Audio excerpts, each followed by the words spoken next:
ए तथ्य को विभिन्न समय विभिन्न संगठन तरफ प्रस्तुत करा जाए।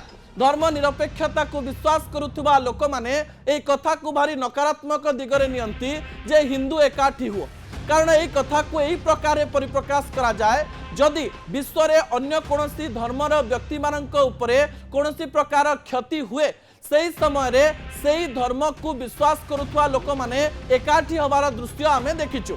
किंतु जदि विश्व रे हिंदू मानक उपरे कोनोसी प्रकार विपद आसे, हिंदू धर्म मध्यरे एते डाइवर्सिटी रही, एते अलग अलग प्रकार चिंताधारा रही, एते लिबरालिज्म रही, एते समानता रही, एते भिन्नता रही जे एही समय रे गोटिए घटना को देखि हिंदू माने प्रभावित होई पारंती नाही।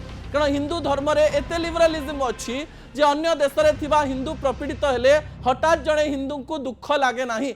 गोटिए कम्युनिटी रे न रहुथिबारो एवं एकाठी होई न रहुथिबारो हिंदू मानक मध्यरे अनेक प्रकार विभेद एवं प्रभेद थिबारो प्राय विश्वर विभिन्न स्थान रे माइनॉरिटी हिंदू माने अनेक समय रे शिकार होउथबा समय रे भारत रे थिबा हिंदू माने या कुने प्रभावित होई पारंती नाही।